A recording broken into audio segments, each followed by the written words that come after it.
قابل احترام بزرگوں، عزیز دوستوں، اس وقت ہم لوگ یہاں پر جمع ہوئے ہیں اس بات کو سمجھنے کے لیے اور اس پر بصیرت حاصل کرنے کے لیے کہ اس وقت امت مسلمہ کے جو سیاسی، سماجی، معاشی، معاشرتی حالات ہیں، ان حالات کا حل اگر غور کیا جائے تو مکتب کے اندر موجود ہے۔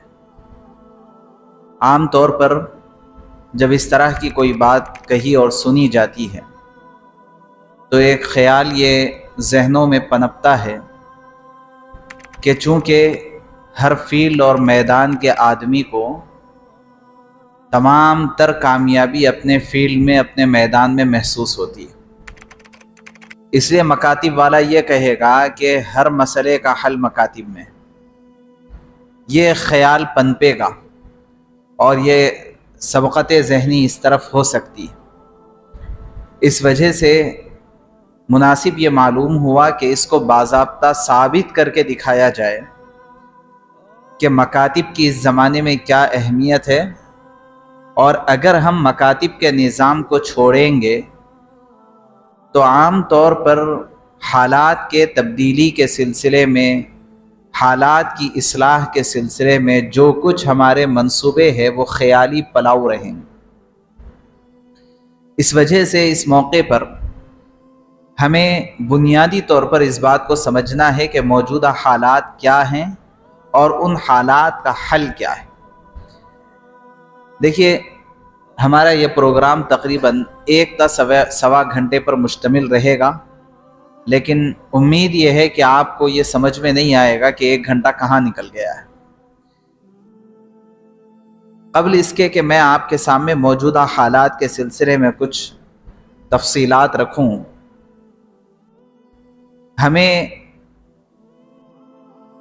اس بات کو سمجھنا ہے کہ موجودہ حالات کے تناظر میں ہم کو پتہ ہے حالات کیا ہیں اور کس رخ پر جا رہے ہیں۔ اسلام اور مسلمانوں کے حوالے سے کیسی کچھ غلط فہمیاں اور نفرتیں پھیلائی جا رہی ہے، یہ سب ہم سب کو پتہ ہے، اس کو دہرانے کی اس موقع پر کوئی ضرورت نہیں ہے۔ لیکن اس موقع پر کام کیا اور کیسے ہو، اس حوالے سے ہم میں سے ہر ایک کی کچھ دل کی آوازیں ہیں، اور حقیقت میں وہی دل کی آوازیں ہمارے جمع ہونے کا مقصد ہے، جو دل کی آواز ہے۔ آپ بتائیے کہ ہمارے یہاں عام طور پہ بڑے بڑے جلسوں کا بڑا زبردست رواج ہے، بڑا مجمع جمع ہوتا ہے، اور اس کا اپنی جگہ ایک فائدہ ہے جس فائدے سے ہمیں کوئی انکار نہیں ہے۔ ہر کوئی یہ چاہتا ہے کہ اس طرح کے بڑے بڑے جلسے جلوس ہوں، لیکن ان سب کے باوجود کیا ہمارے دل کی یہ تمنا نہیں ہے کہ یہ سب اپنی جگہ ہوتا رہے، لیکن ان سب کے ساتھ ساتھ میدانی سطح پر محلہ واری کام کا آغاز ہونا چاہیے؟ کیا ایسا نہیں ہے کہ ہم لوگ آپس میں یہ تبصرہ کر رہے ہوتے ہیں کہ غیر مسلموں کی ایک بہت بڑی تنظیم ہے اور وہاں پر فرد فرد اور گھر گھر کی محنت ہے، وہ میدانی کام کرنے کے عادی ہیں، اس وجہ سے اس زمانے کے اندر وہ اتنی بڑی پالیسی اور اتنے بڑے منصوبے پر کام کر رہے ہیں؟ یہ ہم آپس کے تبصروں کے اندر کہتے ہیں، اور یہ حقیقت ہے، اور ہم میں سے ہر ایک کے دل کی آواز ہے۔ ہم یہ چاہتے ہیں کہ ہم مسلمانوں کے پاس بھی میدانی سطح پر، محلے واری سطح پر میدانی کاموں کا آغاز ہونا چاہیے۔ یوں سمجھیے کہ ہمارے اس وقت کے جمع ہونے کا یہ مقصد ہے کہ محلے واری سطح پر میدانی کام کا آغاز کیسے ہوگا۔ دوسری بات یہ ہے کہ پیسے کا چندہ الحمدللہ بہت کچھ ہوا ہے، ہو رہا ہے، آگے ہوتا رہے گا، اور کیوں نہ ہو، جبکہ یہ سنت ہے، رسول اللہ صلی اللہ علیہ وسلم نے کیا ہے، ہوگا۔ لیکن آپ صلی اللہ علیہ وسلم نے اس کے ساتھ ایک بہت ہی اہم ترین چندہ اور کیا ہے جو ہم سے نظر انداز ہو رہا، اور وہ ہے صلاحیتوں کا چندہ۔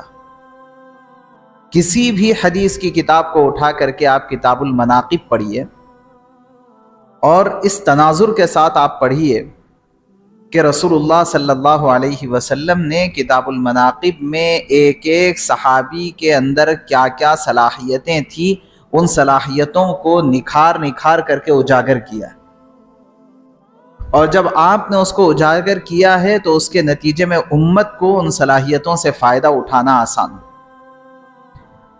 ایک مخصوص قسم کا نظام تھا آپ صلی اللہ علیہ وسلم کے پاس، جو سیرت میں ہم کو بہت کثرت سے ملتا ہے کہ آپ صلاحیتوں کا چندہ بہت کثرت سے کیا کرتے تھے، بلکہ پیسوں کے چندے کے مقابلے میں صلاحیتوں کا چندہ آپ کے پاس بڑا زبردست نظام کے ساتھ تھا۔ بہت تفصیل اس کے پیچھے ہے، آپ لوگ سمجھ گئے سب۔ تو کیا ہمارے دل کی یہ آواز نہیں ہو سکتی ہے کہ اس زمانے کے اندر ہم آپس میں تبصرے بھی کرتے رہتے ہیں کہ بھئی اس زمانے میں مسلمانوں میں صلاحیت والوں کی کمی نہیں، ایک سے بڑھ کے ایک صلاحیتوں والے موجود ہیں، لیکن المیہ یہ ہے کہ صلاحیتیں منتشر ہیں۔ صلاحیتیں جب مجتمع ہوتی ہے تو غیر معمولی بڑے بڑے کام وجود میں آتے ہیں۔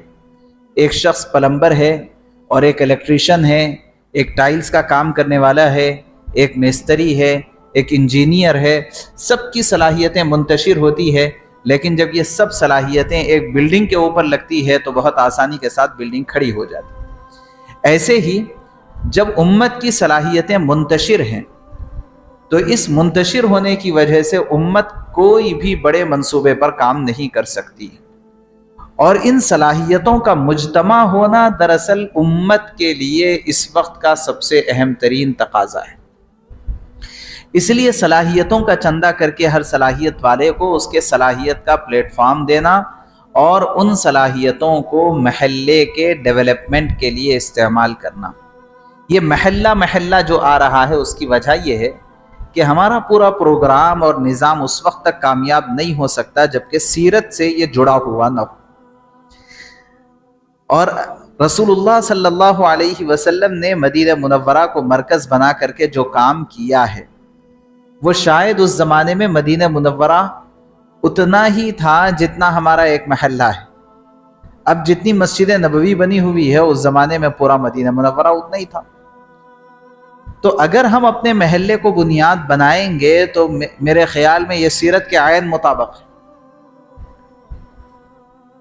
اور رسول اللہ صلی اللہ علیہ وسلم نے مدینہ منورہ کو جو بنیاد بنایا ہے اسی کے بعد تو سارے عالم میں اسلام پھیلنا آسان ہوا ہے۔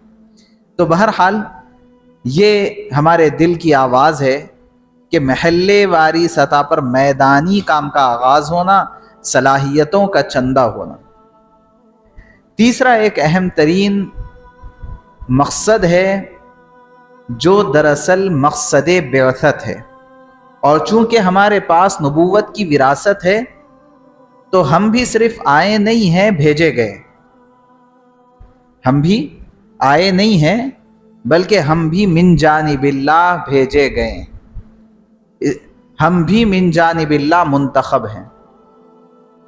قرآن پاک سے ایک دلیل، ثم اورثنا الكتاب الذین اصطفینا من عبادنا۔ حضرت ربعی بن عامر رضی اللہ عنہ نے کیا فرمایا تھا رستم کے دربار میں؟ اللہ ابتعثنا لنخرج من شاء من عبادة العباد الى عبادة رب العباد ومن ضيق الدنيا الى سعة الآخرة ومن جور الادیان الى عدل الاسلام، کہ ہم آئے نہیں ہیں بلکہ ہم بھیجے گئے۔ تو کس کام کے لیے بھیجے گئے ہیں؟ جس کام کے لیے نبی کو بھیجا گیا ہے، اس کام کے لیے مجھے اور آپ کو اس دنیا کے اندر بھیجا گیا ہے۔ اور وہ کام کیا ہے؟ نبی کی نبوت کا مقصد چند روزوں کو روزے نماز کا پابند بنا دینا نہیں تھا۔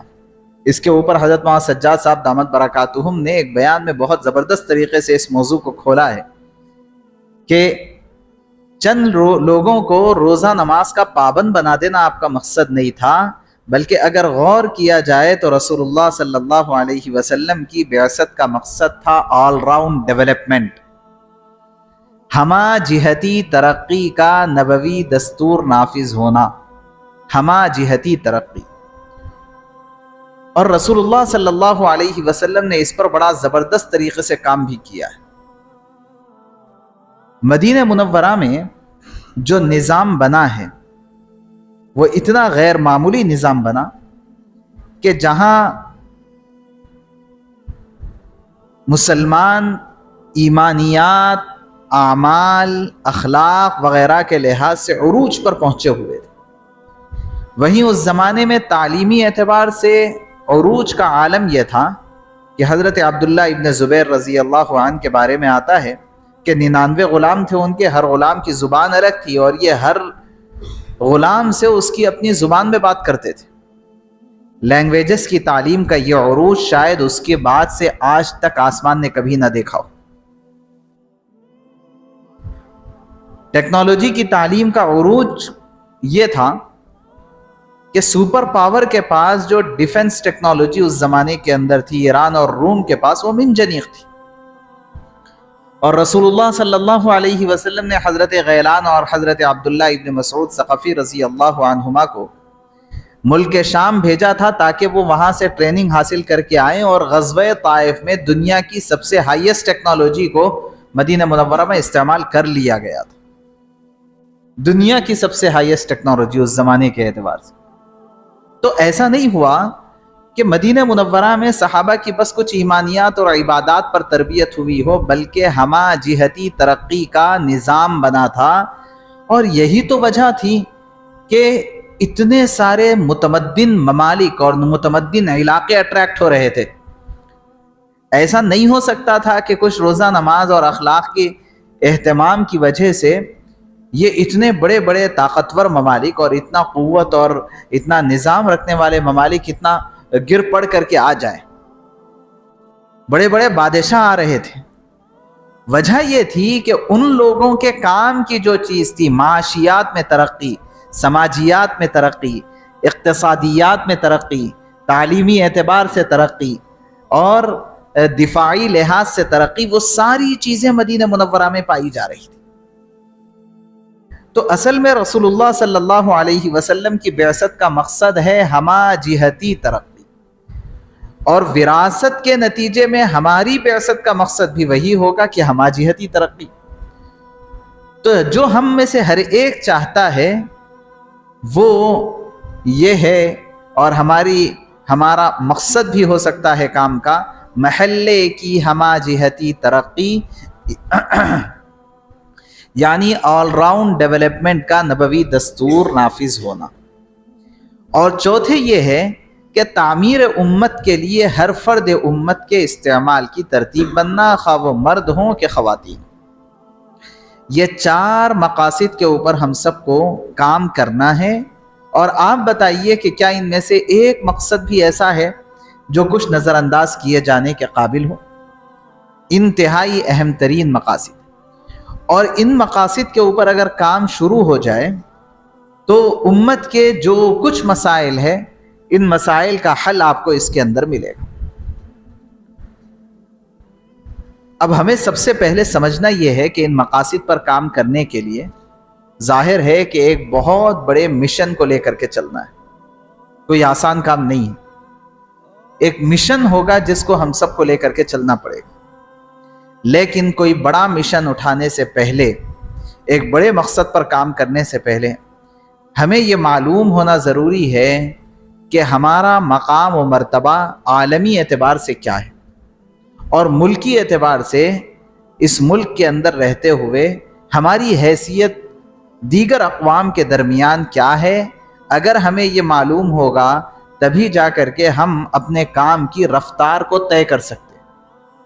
مجھے اگر یہ پتا ہو کہ یہاں سے مجھے حیدرآباد جانا ہے، حیدرآباد میری منزل ہے، اور میں ابھی حیدرآباد سے 200 کلومیٹر دور پر موجود ہوں، اور اتنے وقت میں مجھے وہاں تک پہنچنا ہے، تو اب میں اپنے گاڑی کی رفتار کو سیٹ کر سکتا ہوں کہ اگر مجھے اتنے وقت میں اتنا فاصلہ طے کرنا ہے تو یہ رفتار چاہیے.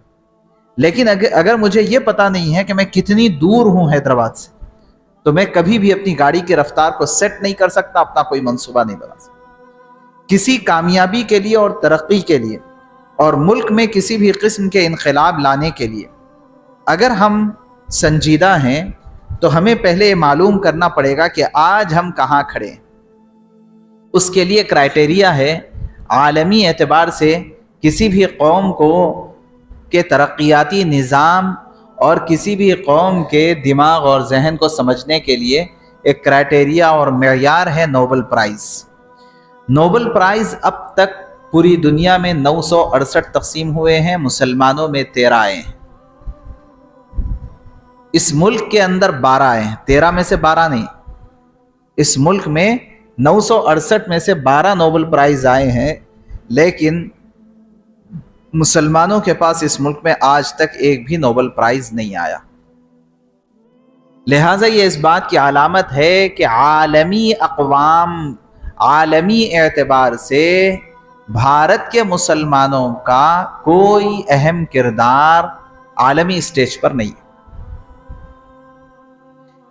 ملکی اعتبار سے ہم اپنا نظام دیکھ لیں کہ ہم کس جگہ کھڑے ہیں، تو اس کے لیے کرائٹیریا تعلیم. نوبل پرائز بھی تعلیم ہی کا ایک حصہ ہوتا ہے، مہارتیں ہوتی ہیں. تو ملکی اعتبار سے جو الٹریسی ریٹ ہے، یعنی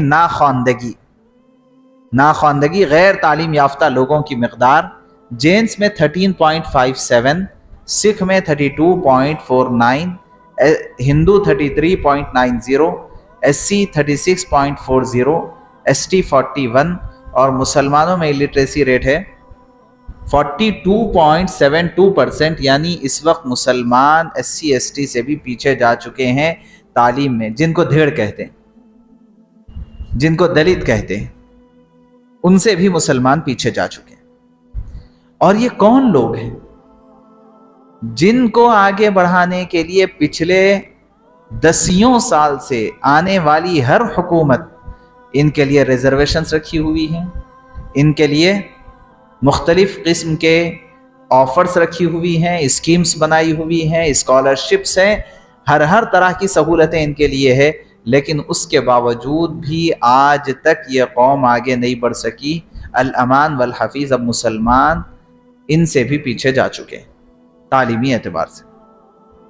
گریجویشن کے لحاظ سے اگر دیکھا جائے تو جینس میں 25.65 اور سکھ میں 6.40، ہندو 5.98، ایس سی 4، ایس ٹی 3، اور مسلمانوں میں گریجویشن کیے ہوئے لوگوں کی تعداد اور ان کی شرح 2.76% ہے. زیادہ تعجب کرنے کی ضرورت نہیں ہے. 1 ہفتہ 10 دن پہلے کی رپورٹ ہے.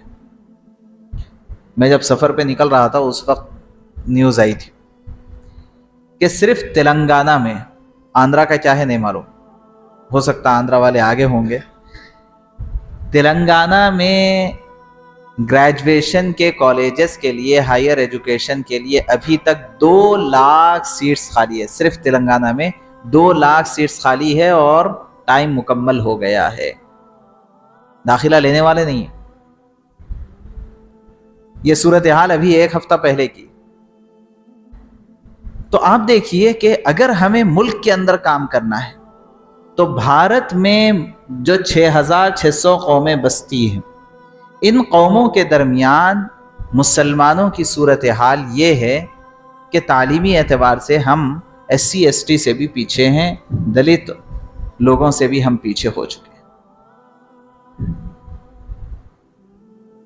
اب ہوا یہ کہ جب تعلیم کے سلسلے میں باتیں چلی اور یہ بات آئی کہ بھئی پڑھانا چاہیے، لکھانا چاہیے، تو ٹھیک ہے، مسلمان بھی اپنے بچوں کو کچھ نہ کچھ پڑھانا شروع کر دیے. اب کھیتی باڑی کرنے والے بھی اور مزدور بھی اور چھوٹے چھوٹے کام کرنے والے بھی اپنے بچوں کو کچھ نہ کچھ پڑھانے لگے. ہمارے اس طرح کے ایک پروگرام میں ایک مرتبہ حضرت مولانا خالد سیف اللہ رحمانی صاحب تشریف فرما تھے.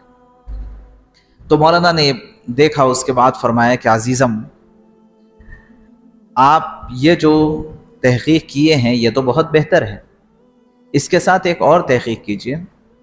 وہ یہ ہے کہ وہ کون سی تعلیم ہے جس کے ذریعے سے ہم صاحب اختیار بنتے ہیں، اور اس تعلیم میں ہماری صورتحال کیا ہے. تو جب اس سلسلے میں ریسرچ کیا گیا تو ایک غیر معمولی صورتحال نکل کر کے سامنے آئی جو ہمارے لیے انتہائی افسوسناک ہے. اور وہ یہ ہے کہ اس کو یعنی آپ جس تعلیم کے ذریعے صاحب اختیار بنیں گے اس کو کہا جاتا ہے بیوروکریسی. پاور ہولڈر رہتے ہیں. اور اس کے علاوہ کی جو تعلیم ہے اس کے ذریعے آپ یہ پاور ہولڈر لوگوں کے ہاتھ کے نیچے کام کریں گے. آپ کوئی تبدیلی نہیں لا سکتے, آپ کوئی چینج, کوئی انقلاب نہیں لا سکتے. بیوروکریسی میں 95% قبضہ ان لوگوں کا ہے جو اس ملک میں صرف 3% ہے. 95% بیوروکریسی میں قبضہ ان لوگوں کا ہے جو اس ملک میں 3%. اور ہم جو اس ملک میں سنسس کے حساب سے 14%, حقیقت میں 25-30% ہے, ان کا کوئی خاص بیوروکریسی میں کردار نہیں. پہلے تو ہم اپنے پریزنٹیشن میں یہی رکھے ہوئے تھے کہ برہمن فلاں پوسٹ پہ اتنے ہیں, فلاں پوسٹ پہ اتنے ہیں, فلاں پوسٹ پہ اتنے ہیں بول کے پیش کر دیتے. تو ہمارے بعض ایڈوکیٹس نے کہا کہ صاحب یہ ذرا خطرے کی گھنٹی ہے, آپ وہ چھوڑ دیجئے, آپ یہ پیش کریے کہ ہم کتنا پیچھے. تو اس کے بعد پھر اس کو تبدیل کیا گیا. بیوروکریسی کا سب سے فرسٹ پارٹ ہے, سب سے اہم ترین اور فرسٹ پارٹ ہے IAS آفیسرز کا. Administration, Indian administration services. ٹھیک ہے, کس کو کہتے ہیں صاحب ایڈمنسٹریشن؟ انتظامیہ کو. اور انتظامیہ کی اہمیت کتنی ہوتی ہے کہ جب کبھی آپ اس کو ایک مثال سے سمجھیے کہ ایک اسکول کی انتظامیہ ہے. اسکول کی انتظامیہ اگر ہندو ہوتی ہے تو پورے اسکول میں ہندوانہ رنگ نظر آئے گا, عیسائی ہے تو پورے اسکول میں عیسائیت کا رنگ نظر آئے گا, مسلمان ہیں تو مسلم رنگ نظر آئے گا. مسلمانوں میں جس جماعت سے تعلق رکھنے والی انتظامیہ ہے وہ جماعت کا رنگ انتظامیہ میں نظر آتا ہے. اور اگر انتظامیہ کوئی چیز طے کر لے تو کوئی اس کو حرکت نہیں دے سکتا. انتظامیہ کا اتنا اہم رول ہوتا ہے, وہ جس کو چاہے رکھے, جس کو چاہے نکالے. اسی کو سامنے رکھ کر کے آپ اس ملک کی انتظامیہ کو سمجھیے کہ انتظامیہ کا رول کتنا اہم ہوتا ہے. یہ IAS پینل جو ہوتا ہے اس کا جو رنگ ہوگا پورے ملک کے اندر وہی رنگ نظر آئے گا. وہ جیسے کام کرے گی پورے ملک کے اندر وہ نظام بنتا چلا جائے گا. یہ CM PM کسی کام کے نہیں رہتے. وہ تو جو ان کو لکھ کر کے پرچہ پکڑایا جاتا ہے IAS کی جانب سے, بس وہ پڑھ کے سناتے ہیں, وہ بھی اٹک اٹک کر کے, ان کو تو پڑھنے بھی نہیں آتا. وہ کسی کام کے. اصل جو کام ہوتا ہے یہ ایڈمنسٹریشن پینل کا ہوتا ہے پورے ملک میں.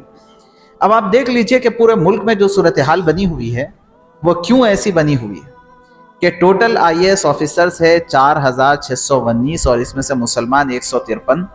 اگر مسلمان 14% مان لیے جائیں جیسے کہ سینسس کہتا ہے 2011 کا, تو صرف مسلم کمیونٹی کو سنبھالنے کے لیے 655 IAS کی ضرورت تھی, لیکن ہے 153. لہٰذا اگر ملک کے اندر اسلام اور مسلمانوں کو بچانا چاہتے ہیں ہم, تو ہمیں 502 IAS تیار کر کے بھیجنا پڑے گا. IAS آفیسرز کائے کے لیے صاحب؟ کائے کے لیے؟ ہماری مساجد بچانے, ہمارے مدارس بچانے, ہمارے خانقاہیں بچانے, ہمارے دینی تحریکیں تنظیموں کو بچانے کے لیے. وجہ یہ ہے کہ اگر یہ نہیں کریں گے تو انتظامیہ میں ہم اپنے لوگوں کو نہیں رکھ کے ہم کچھ نہیں کر سکتے. وہ اسکول کی انتظامیہ پر غور کر کے دیکھ لیجیے, کچھ نہیں کر سکتے. انہوں جو چاہے وہ ہوگا. پھر انہوں چاہے تو رکھیں گے ہم کو, چاہے تو نہیں رکھیں. دوسرا بیوروکریسی کا پارٹ ہوتا ہے IPS آفیسرز کا. IPS کیا ہے؟ ملک کا جتنا اندرونی حفاظتی انتظام ہوتا ہے وہ پورا IPS کے ہاتھ میں ہوتا ہے. پوری پولیس IPS کے ماتحت کام کرتی. اب اگر ہم اتنا اہم شعبہ ان لوگوں کے حوالے کر دیں جو یہ چاہتے ہیں کہ ملک کے اندر مسلمانوں کا وجود نہ رہے, ان کے حوالے کر دیں، تو پھر صاحب ہم کس امید اور کس اطمینان پر بیٹھے ہوئے ہیں اور کون سی نیند سو رہے ہیں؟ آئی پی ایس پینل اگر دیکھیں گے تو ٹوٹل آئی پی ایس ہے 3798، جن میں سے مسلمان 139۔ اگر مسلمان 14% مان لیے جائیں تو صرف مسلم کمیونٹی کو سنبھالنے کے لیے 539 آئی پی ایس آفیسرز کی ضرورت تھی، لیکن ہے 139، لہٰذا اور 400 آئی پی ایس آفیسرز کو تیار کر کے بھیجنا ہے، تب جا کر کے ہم کچھ کام کریں گے، کچھ آرام کی سانس لیں۔ اور آپ یہ بتائیے کہ موجودہ حالات میں کیا یہ آئی اے ایس اور آئی پی ایس کو تیار کرنا یہ کوئی اسلامک ریکوائرمنٹ اور دینی تقاضا نہیں ہے؟ اگر بچانا ہے تو بھائی یہ بھی کام کے میدان، اور اس پر بھی سوچنا ہے کہ کیسے کام کریں، اور اس معاملے میں بھی ہم کو آگے بڑھنا ہے۔ بیوروکریسی کا تیسرا اہم ترین پارٹ ہے جوڈیشری، عدالتی نظام۔ عدالت میں صرف 3% مسلمان ہیں، یعنی 60,000 مسلم ایڈوکیٹس ہیں 20 لاکھ میں سے، 20 لاکھ میں صرف 60,000 مسلم ایڈوکیٹس ہیں۔ اگر مسلمان 14% مان لیے جائیں تو صرف مسلم کمیونٹی کو سنبھالنے کے لیے 2,84,000 ایڈوکیٹس چاہیے، لیکن ہے 60,000، لہٰذا اور 2,24,000 ایڈوکیٹس کو تیار کر کے بھیجنا ہے، تب جا کر کے کچھ کام ہوگا نا صاحب۔ کیا ضرورت ہے ایڈوکیٹس کی؟ اگر آپ یہ سوچیں وہ کوئی دین کا کام اور اس کے اوپر ہم کام کریں، اس کی کیا ضرورت ہے؟ اگر آپ یہ سوچ رہے ہیں تو اس کے لیے ایک مثال کہ مساجد وغیرہ یہ ساری چیزوں کو بچانا، اس کے کیسا لڑنا، وہ کرنا، سو اپنی جگہ ہائچ ہے۔ آپ بس میں بیٹھ کے جا رہے ہیں، آپ کے بازو ایک غیر مسلم شخص بیٹھا ہوا ہے، اس کے دل میں مسلمانوں کی طرف سے انتہائی نفرت بھری ہوئی، وہ آپ کو دیکھ دیکھ کر کے بے چین ہو رہا ہے کہ بڑا تر لقمہ میرے ہاتھ آ گیا، آپ تو اس کو یہیں کچمبر بنا دو، اس کو ماروں گا، پیٹوں گا، جو چاہے کروں گا، میرے بازو آ کے بیٹھ گیا۔ آج پورا سفر مکمل ہو گیا، لیکن وہ سوچ تو رہا ہے، آپ کو گھور کے دیکھنے کی بھی ہمت نہیں کر پا رہا۔ وجہ کیا ہے؟ کون سی چیز ہے جو اس کو اپنی جگہ روکے ہوئے، آپ کو اپنی جگہ روکے ہوئے؟ دستور، قانون، کانسٹیٹیوشن۔ اسے یہ پریشانی لگی ہوئی ہے کہ کر تو لوں گا، لیکن اس کے بعد بہرحال مجھے عدالت کے چکراں تو کاٹنا ہے، پتہ نہیں کل کو میرا کوئی ساتھ دیتا کہ نہیں دیتا، مجھے جیل تو جانا ہے۔ یہ جو دستور ہے، اتنے سخت ترین نفرت بھرے ماحول میں بھی ہر کسی کو اپنے اپنے جگہ روکے ہوئے ہے۔ کیوں؟ اس لیے کہ دستور ہمارے ملک کے اندر ابھی قائم ہے، نافذ ہے، ابھی تک برائے نام سے ہی۔ اور وہی دستور ہے جس کی وجہ سے ہمارے سارے دینی کام اور دینی تنظیمیں اور ہمارے ٹوپی، کرتے، پیجامے، مسجد کے مینارے اور اذان کی آوازیں سب چل رہی۔ اور آپ بتائیے کہ اس وقت سب سے بڑا خطرہ کس کو لاحق ہے؟ دستور، ٹھیک؟ اور اس دستور کے بچانے کی محنت کرنے والا طبقہ کون سا ہو سکتا ہے؟ وکلاء کا۔ اور ہمارے پاس وکلاء کی صورتحال یہ ہے کہ پورے مسلمانوں میں صرف 3% وکلاء ہے۔ صرف مسلم کمیونٹی کو سنبھالنے کے لیے، ہمارے گھر کے جھگڑوں کو حل کرنے کے واسطے بھی 2,84,000 اور وکلاء کی ضرورت ہے، ورنہ اپنے گھر کے جھگڑے غیروں کے پاس لے کے گئے ہوئے ہیں۔ آپ بولیے کہ کیا یہ اس وقت کا اہم ترین تقاضا نہیں ہے؟ اس کے اوپر کام کرنا نہیں ہے؟ ہم کون کام کریں گے؟ یاد رکھیے، آپ کے علاوہ دوسرا کوئی بھی نہیں ہے۔ ہم سوچیں گے کہ وکیلاں اپنی اپنی یونین بنا کے کام کریں گے، ہونے والی بات نہیں۔ ہر کسی کو اپنے پیسے کی پڑی ہوئی ہے، اس زمانے میں مادیت کا غلبہ ہے۔ آپ کے علاوہ کوئی اور نہیں ہے جو ان میدانوں میں کام کرے اور ملک کے اندر اسلام کو بچا سکے۔ جی، بیوروکریسی کا انڈین آرمی ایک پارٹ ہے، اس میں 1,66,600 مسلمانوں کی اور بھرتی کی ضرورت ہے۔ پولیس ایک اہم پارٹ ہے، اس میں 2,34,247 اور مسلمانوں کی ضرورت ہے۔ اقتصادی اعتبار سے مسلمانوں کی صورتحال یہ ہے کہ 40% مسلمان بیکورڈ کلاس کے ہیں۔ INC یعنی پرائیویٹ کمپنیوں میں مسلمانوں کی شمولیت صرف 3% ہے۔ مانگنے والوں میں ہر 4 میں 1 مسلمان ہے۔ اب بتائیے کیا حل ہے؟ کیا کریں گے؟ جیسا چل رہا چلنے دیا جائے، ہم کیا کر سکتے سر؟ ہمارے بس کی بات تھوڑی ہے۔ یقین جانیے آپ کے علاوہ کسی اور کے بس کی بات ہے بھی نہیں۔ ان تمام میدانوں کے اندر کام کرنا آپ کے علاوہ کسی اور کے بس کی بات نہیں۔ وجہ کیا ہے کہ وراثت آپ کے پاس ہے، اس نبی کی جو آل راؤنڈ ڈیولپمنٹ کے دستور پر آئے، ان کی وراثت ہے۔ اور جب آپ کے پاس وراثت ہے تو یہ تمام حالات کی چابی آپ ہی کے پاس ہے، آپ کے پاس بھی نہیں، آپ ہی کے پاس ہے۔ اب سوال یہ ہے کہ ان تمام حالات میں ہم کام کیسے کریں اور اس کا حل کیا ہے؟ یہ ہم میں سے ہر ایک کے لیے ایک بہت اہم ترین سوال ہے کہ ان حالات کا حل کیا ہے۔ دیکھیے، جب کبھی ہم کو حل تلاش کرنا ہے تو ہم کہاں جا کر کے تلاش کریں گے؟ رسول اللہ صلی اللہ علیہ وسلم کی شخصیت، حضرت جی ماں یوسف صاحب رحمہ اللہ کا ملفوظ ہے۔ آپ کی شخصیت جس طرح قیامت تک آنے والی تمام شخصیات کے لیے نمونہ ہے، ویسے ہی آپ کا زمانہ، آپ کی سیرت قیامت تک آنے والے ازمینہ کے لیے نمونہ ہے۔ اور یہی مطلب ہے لَقَدْ كَانَ لَكُمْ فِي رَسُولِ اللَّهِ أُسْوَةٌ حَسَنَةٌ۔ رسول اللہ صلی اللہ علیہ وسلم کی پوری زندگی میں، صرف شخصیت میں نہیں، پوری زندگی میں تمہارے لیے نمونہ موجود ہے۔ اب جب پوری زندگی میں نمونہ موجود ہے تو آج کے زمانے کے اتنے سخت حالات، جب اتنے سخت حالات ہیں تو ہم کام کیسے کریں؟ کوئی پریشانی کی بات نہیں۔ ایک سکسیسفل ماڈل ہمارے سامنے ہے، وہ سیرت۔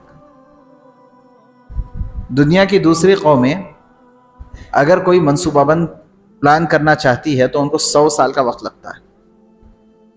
100 سال گرتے پڑتے، کامیاب ہوتے، ناکام ہوتے، تجربے کرتے کرتے کرتے کرتے 100 سال کے بعد انہوں کامیابی کچھ نہ کچھ اپنے اندر دیکھتے، لیکن وہ دیکھتے دیکھتے دیکھتے ہم جو ہے ان کے قدم اکھاڑ کے ان کو پھینک دیتے۔ انگریز جمنے لگے تھے 100 سال، الحمدللہ اکھاڑ کے پھینک دیا نا۔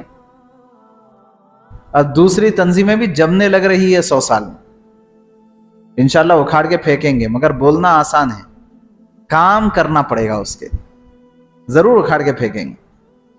اسی لیے بعض آوازیں لگنا شروع ہو گئی انہی لوگوں کی طرف سے کہ دوبارہ آزاد کرنا ہے ملک کو، لیکن ضروری ہے اس کے اوپر منصوبے کے ساتھ کام کرنا۔ کہ کیا منصوبہ؟ ہمارے سامنے آلریڈی ایک سکسیسفل ماڈل موجود ہے سیرت۔ آپ دیکھیے، جب رسول اللہ صلی اللہ علیہ وسلم ہجرت کر کے مدینہ منورہ تشریف لائے تو مدینے کے حالات کیا تھے؟ مکے سے تو بہت مسائل سے نکل کر کے آئے تھے، تو یہاں آرام ملا۔ مدینے میں مسلمان مینورٹی میں تھے کہ میجورٹی میں؟ مینورٹی میں۔ ادھر سے کفار مکہ کی طرف سے ہمیشہ حملوں کے اندیشے، جان کے دشمن۔ مدینے میں اطراف میں تینوں یہودی قبائل، بنو نذیر، بنو قینقاع، بنو قریظہ۔ خود مدینے کے اندر مشرکین مدینہ، مسلمانوں کے دشمن۔ اور غزوہ احد کے موقع سے منافقین بھی اندر سے نکل آئے، ہر طرف سے خطرہ، کہیں بھی امن و امان کی صورتحال نہیں۔ لیکن رسول اللہ صلی اللہ علیہ وسلم کی بہترین اسٹریٹجی اور آپ کی حکمت عملی یہ تھی کہ آپ نے ان حالات میں ایسا غیر معمولی کام کیا کہ صرف 10 سال کے اندر مدینہ منورہ مرکز بن گیا، اور اگلے 10 سال میں حضرت عمر رضی اللہ عنہ کی حکومت کے زمانے میں آدھی سے زیادہ دنیا کے اوپر اسلام اپنا جھنڈا لہرا چکا تھا۔ یہ وہ کیا حکمت عملی تھی، وہ ہمیں دیکھنا اور سمجھنا ہے۔ آپ صلی اللہ علیہ وسلم مدینہ تشریف لائے، قباء میں رکے، مسجد قباء کی تعمیر فرمائی، آگے بڑھے، مدینہ منورہ تشریف لائے، سب سے پہلے مسجد نبوی کی تعمیر فرمائی۔ ہم کو بھی کوئی مسجد بنانا ہے یا ہمارے پاس بنی بنائی موجود ہے مسجد؟ ہاں نہیں ہے، ہر محلے میں بنی بنائی مسجد موجود، اور بہت سارے محلوں کے اندر امام بھی ہم ہیں اس مسجد کے ساتھ آپ صلی اللہ علیہ وسلم نے جز وقتی و ہما وقتی مدرسہ بنا دیا۔ ٹھیک ہے، حضرت ابو ہریرہ، حضرت عبداللہ ابن مسعود، ابی ابن کعب، عبداللہ ابن عباس، عبداللہ ابن زبیر، یہ سب ہما وقتی کے شاگردان تھے، بقیہ جز وقتی، مکتب کے بقیہ۔ ٹھیک، آگے دیکھیے کہ جب اتنا ہوا، اس کے بعد آپ صلی اللہ علیہ وسلم نے مواخات کا بڑا مضبوط نظام قائم کیا کہ اندرونی نظام کو کنٹرول کر لیا۔ میثاق مدینہ کے ذریعے سے اطراف و اکناف کے مسائل سے اطمینان حاصل کر لیا۔ ٹھیک، اور اس کے بعد آپ صلی اللہ علیہ وسلم نے مدینے کی ہمہ جہتی ترقی کے پلان پر کام شروع کر دیا۔ یہ ہم سب کو سمجھنے کی چیز ہے کہ یہ جو کچھ موجودہ حالات ہم دیکھے ہیں، ان حالات کا حل کیا ہے؟ ان حالات کا حل ہے اپنے اپنے محلے کو مدینہ ماڈل پر لانا۔ مدینہ ماڈل پر لانا یہ حالات کا حل ہے۔ اور مدینہ ماڈل پر کیسے لائیں گے؟ اس کے لیے ہے ہر طبقے کو جوڑنا، امت کے ہر طبقے کو جوڑنا۔ اگر امت کے طبقات کو ہم نہیں جوڑ سکتے ہیں تو مدینہ ماڈل پر ہم نہیں لا سکتے۔ رسول اللہ صلی اللہ علیہ وسلم نے ہر طبقے کے اوپر محنت کر کے اس طبقے کو اپنا بنایا تھا، تو امت کے ہر طبقے کو جوڑنا، امت کے ہر طبقے کو جوڑنے کے لیے سب سے مؤثر ذریعہ ہے انہیں بالواسطہ یا بلا واسطہ شاگرد بنانا۔ یہ نقطہ کچھ اہم نقطہ ہے، اس کے اوپر آپ غور کیجئے کہ بات یہ ہے کہ اگر ہم کوئی مشن کو لے کر کے چلنا چاہتے ہیں، اور آپ کا کیا خیال ہے کہ جو حالات ابھی آپ دیکھے ہیں وہ تو بس ایک اسنیپ شاٹ ہے، وہ تو بس ایک نمونہ ہے، ادنا سا نمونہ۔ آپ کا کیا خیال ہے بس حالات اتنے ہی ہیں ہمارے اوپر، اور سینکڑوں حالات ہمارے سر پہ منڈلا رہے ہیں، بلکہ وہ بارش کے قطروں کی طرح ہمارے درمیان گر رہے ہیں۔ ہمارے پاس مالداروں کے فتنے الگ ہے، نوجوان بچیوں کے فتنے الگ ہے، ارتداد کے مسائل الگ ہے، شادیوں کے مسائل الگ ہے، غیر معمولی مسائل سے ہم آج جھوج رہے ہیں۔ تو ان تمام مسائل میں اگر ہمیں کام کرنا ہے تو کام کرنے کے لیے اپنے محلے کو مدینہ ماڈل پر لانا، اور مدینہ ماڈل پر لانے کے لیے ہر طبقے کو جوڑنا، اور ہر طبقے کو جوڑنے کے لیے سب سے مؤثر ذریعہ ہے شاگرد بنانا۔ میں یہ عرض کر رہا تھا کہ دراصل اس طرح کے سخت ترین حالات میں کام کرنا ہے تو ہم کوئی سرسری کام کرنے سے کوئی مسئلہ حل ہونے والا نہیں، بلکہ ہمیں یہ طے کرنا پڑے گا کہ ایک مشن کو لے کر کے ہم اٹھیں گے۔ مشن کو لے کر کے چلنے کی جو بات ہے وہ آپ کے بیان سے متاثر ہونے والے لوگ آپ کے مشن کو لے کر کے چلنے والے نہیں۔ وہ کتنی دیر آپ کا ساتھ دیں گے، آئیں گے، آپ کے بیان کی خوب تعریف کریں گے، اس کے بعد جا کے سو جائیں گے۔ پھر آپ ان کو بلائیں گے کہ بھائی بیان تو بہت اچھا ہوا، آپ نے تعریف بھی کی، لہٰذا آئیے ساتھ دیجئے، تو وہ آپ کا فون ہی نہیں اٹھائیں گے، آگے آنے کے لیے تیاری نہیں ہوں گے۔ کیوں؟ اس لیے کہ ہمارے بیان کے ذریعے سے ہمارے مشن پر چلنے کے لیے کوئی شخص تیار نہیں ہوتا۔ حتیٰ کہ مریدین بھی عام طور پہ مشن کو لے کے چلنے کے کام کے نہیں ہوتے۔ اگر کوئی مشن کو لے کر کے چلنا ہے تو اس کے لیے تو شاگرد چاہیے۔ یہی وجہ ہے کہ رسول اللہ صلی اللہ علیہ وسلم نے جو اپنا تعارف پیش کیا وہ تو ایک وہ تعارف ہے جس کے اندر کوئی دوسرا شریک نہیں ہو سکتا کہ میں اللہ کا نبی ہوں۔ اس کے ساتھ ساتھ کیا آپ کے پاس عہدوں کی کمی تھی؟ آپ کے پاس آپ کے مقام و مرتبے کی کمی تھی؟ بہت سارے غیر معمولی عہدے اور آپ کے تعارف کے لیے غیر معمولی القاب آپ کے پاس موجود، لیکن جب آپ نے اپنے آپ کا تعارف کرایا امت کے سامنے تو آپ نے فرمایا انما بعثت معلما، اور آپ نے مسجد نبوی کے ساتھ صفہ کی تعمیر فرمائی۔ کیوں؟ اس لیے کہ آپ کو پوری دنیا کے اندر ایک انقلاب لانا تھا اور ایک مشن کو لے کر کے چلنا تھا کہ ہر پکے کچے گھر میں کلمہ داخل ہو جائے۔ یہ مشن ہے۔ جب یہ مشن ہے تو اس کے لیے شاگردوں کی ضرورت ہے۔ آپ نے صفہ کا اہتمام فرمایا اور اپنا تعارف کیا فرمایا؟ انما بعثت معلما۔ اور یہی صحابہ جو آپ کے متعلم تھے وہ آپ کے اس مشن کو لے کر کے چلے کہ آپ کے اشارے ابرو پر جان دینے کے لیے تیار تھے۔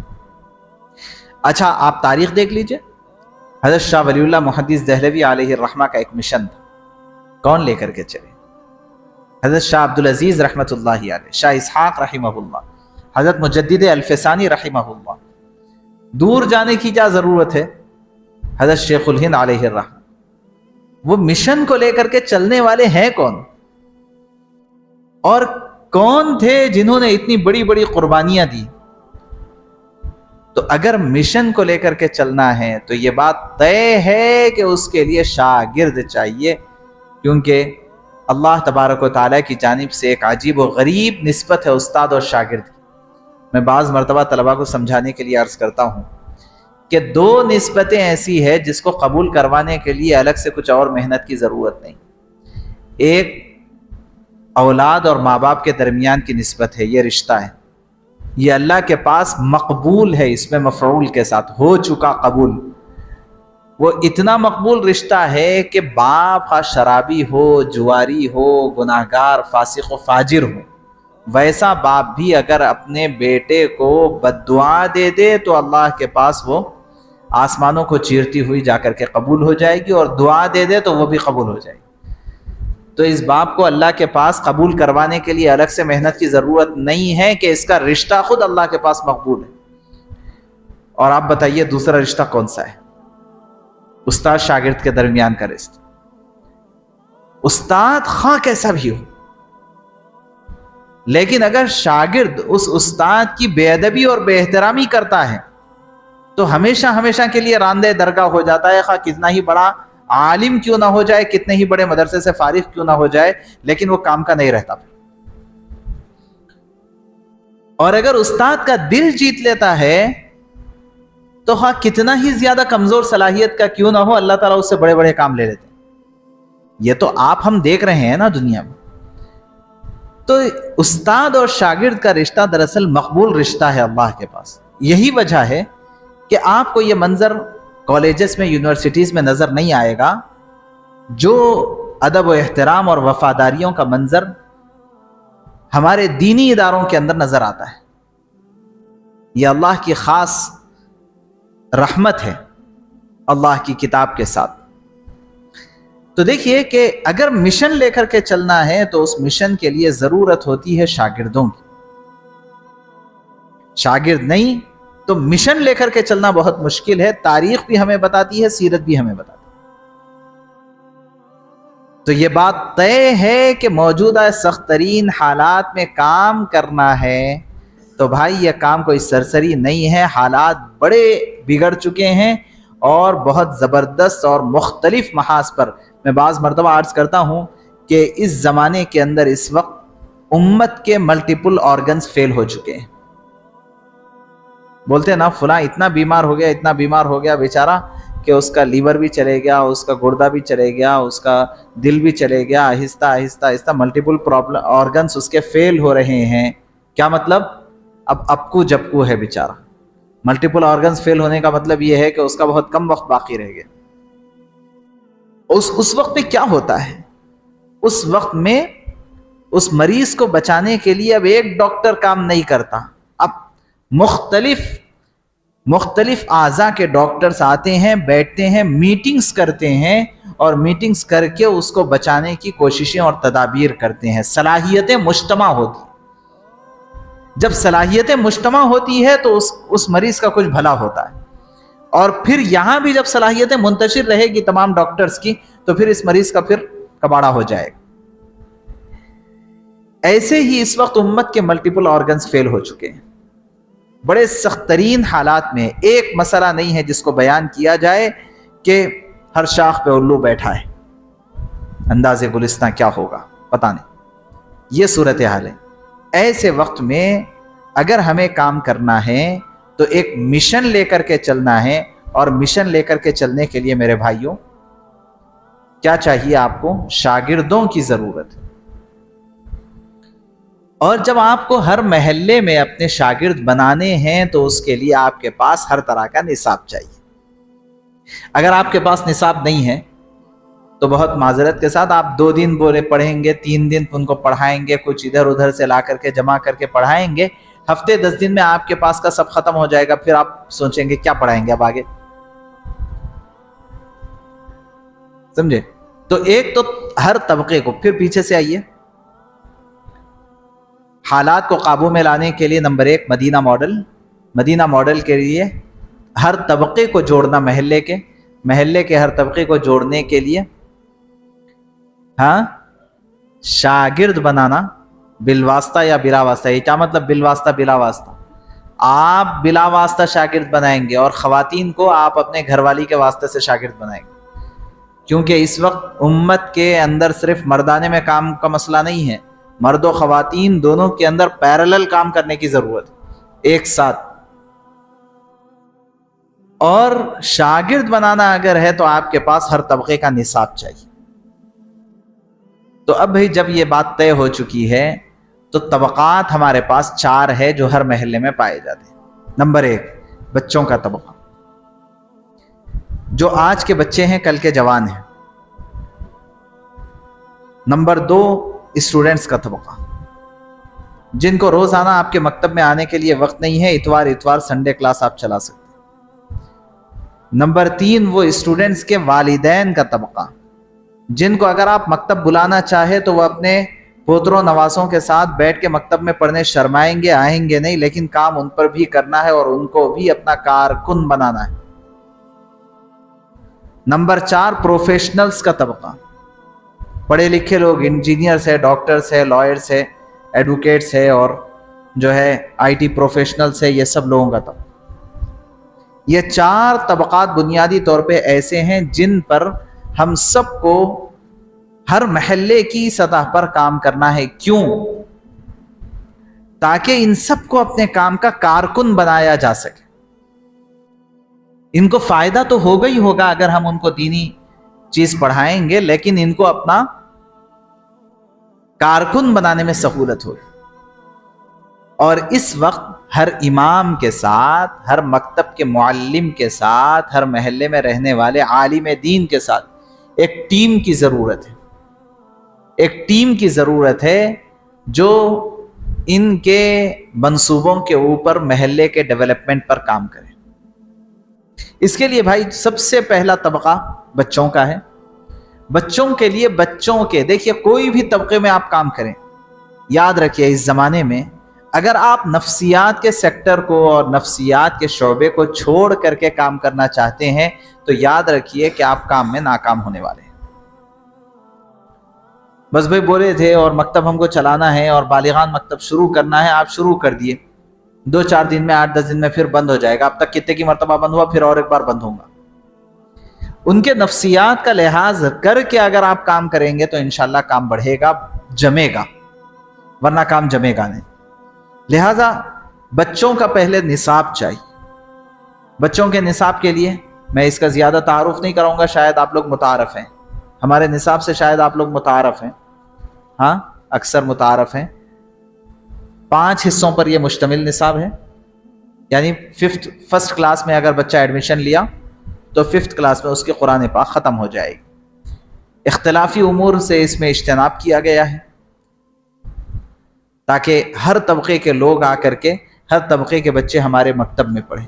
اور اللہ کا فضل و کرم یہ ہے کہ اپنے عام طور پہ مکاتب میں 80% بچے تو دوسرے مکاتب فکر سے تعلق رکھنے والے ہیں، اور ہمیں اس بات پر اطمینان ہے کہ تم کیا کرتے کرو، لیکن تمہارے بچے تو ہمارے ہاتھ میں ہے، لہٰذا تمہاری نسل تو ہماری ہے، اگلی نسل نیکسٹ جنریشن تو ہمارا ہے۔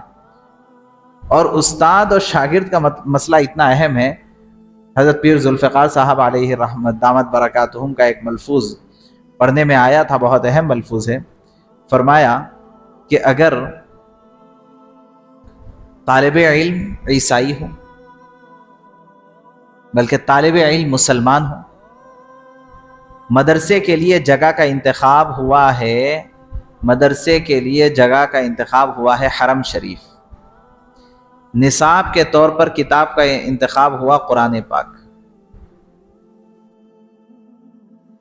اور پڑھانے والا استاد ہے عیسائی، تو عیسائی استاد مسلمان کو حرم میں قرآن شریف پڑھا کر کے بھی عیسائی بنا لے گا۔ اور اگر طالب علم ہے عیسائی، مدرسے کے لیے جگہ کا انتخاب ہے چرچ، اور نصاب کے طور پر بائبل پڑھانے والا مسلمان، تو مسلمان عیسائی کو چرچ میں بائبل پڑھا کر کے بھی مسلمان بنائے گا۔ کیا مطلب؟ کہ استاد کا اثر طالب علم پر ایسا ہوتا ہے کہ وہ اثر انداز ہوتے ہوتے طالب علم کی سوچ پر بھی حاوی ہو جاتا ہے۔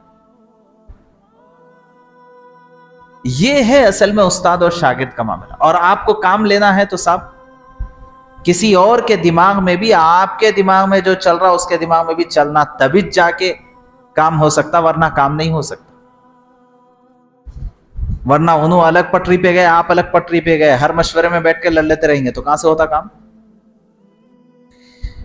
تو یہ بہت اہم ترین چیز ہے کہ ان کے بچے ہمارے پاس آئیں اور پڑھیں۔ بلکہ میں تو بعض مرتبہ یہ گزارش کرتا ہوں ہمارے اسکول والوں سے، جو اسکول چلانے والے ہیں، بھائی اپنے اسکول کا سسٹم ایسا بناؤ کہ آپ کے اسکول میں صرف مسلمان بچے پڑھنے کے بجائے غیر مسلم بچے بھی آپ کے اسکول میں پڑھیں، تاکہ وہ مسلمانوں کے ساتھ اٹھیں بیٹھیں رہیں اور مسلمانوں کے معاشرے سے اور ان کے سوجھ بوجھ سے متاثر ہو جائیں۔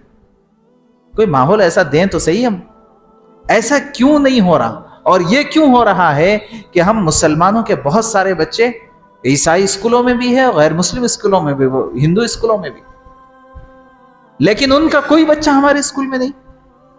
بہت سوچنے کی بات ہے۔ بہرحال چھوٹے طلبہ و طالبات کی نفسیات کو سامنے رکھ کر یہ نصاب تیار کیا گیا تاکہ بچے پڑھنے میں دلچسپی لیں۔ اس کے لیے میں ایک بات عرض کروں کہ جسم کے ہر عضو کو کچھ عادت ہوتی، جس کو عرب ائمہ کے لحن کی عادت ہو گئی، انہیں یا کہ عام اماموں کی قرأت سمجھ میں نہیں آتی، پسند نہیں آتی۔ جن کے ناک کو، قوت شامہ کو عود اور عنبر اور شمامہ کی عادت ہو گئی، انہیں جنت الفردوس بھی اچھا نہیں لگتا ہے کہ جس کی زبان کو چٹپٹے چیزاں کھانے کی عادت ہو گئی، سعودیہ عربیہ میں جا کے وہاں کی مہنگی ہوٹل کی مندی بھی ان کو پسند نہیں آتی، پھکی رہتی وہ ہے کہ نہیں ہے۔ جن کے جسم کو کاٹن کی عادت ہو گئی، ان کو پالیسٹر نہیں چلتا، ریشم بھی نہیں چلتا۔ ایسے ہی آنکھ کو بھی عادت ہوتی ہے کہ اس زمانے میں آپ دیکھ رہے ہیں، پہلے بلیک اینڈ وائٹ فوٹواں رہتے تھے، بلیک اینڈ وائٹ ٹی ویاں رہتے تھے، بلیک اینڈ وائٹ موبائل فوناں رہتے تھے، ہر جگہ بلیک اینڈ وائٹ رہتا تھا نہیں۔ اور اب آہستہ آہستہ کیا ہو گیا، سب ملٹی کلر پہ آ گئے، اور اتنا عام ہو گیا کہ بچہ کہیں راستے میں جا بھی رہا ہے تو ہورڈنگ بورڈز پورے کے پورے ملٹی کلر میں، فون دیکھ رہا ہے تو ملٹی کلر، ٹی وی دیکھ رہا ہے ملٹی کلر، جہاں نظر پڑ رہی ہے اسکول کے بکس دیکھ رہا ہے ملٹی کلر، ہر جگہ جب وہ ملٹی کلر دیکھ رہا ہے تو اپن ہر جگہ ملٹی کلر دیکھتے دیکھتے اپنے پرانے زمانے کی بلیک اینڈ وائٹ فوٹو نکالے تو کیسی دکھ رہی ہے اپنے کو؟ بہت اچھی دکھ رہی۔ ویسے بچوں کو ہمارے بلیک اینڈ وائٹ کتابیں بچوں کے لیے ویسے ہی ہے کہ اس کے اوپر نظر ٹکتی اور جمتی نہیں ہے، کیونکہ آنکھ کو بھی عادت ہو جاتی۔ جس طرح جسم کے ہر عضو کو عادت ہو گئی، ایسے ہی آنکھ کو بھی عادت ہو جاتی ہے۔ لہٰذا ضرورت اس بات کی ہے کہ وہ نظر کو جمانے کے لیے اور نظر کو کھینچنے کے لیے وہاں بھی ملٹی کلر چاہیے اس کو۔ یہ ایک مثال دے رہا ہوں کہ نصاب میں نفسیات کا خیال کیسے رکھا جا سکتا ہے۔ ایک ہی سال میں ناظرہ قرآن شروع کرا دینے کا نظام ہے، نورانی قاعدہ مکمل کر کے۔ بہرحال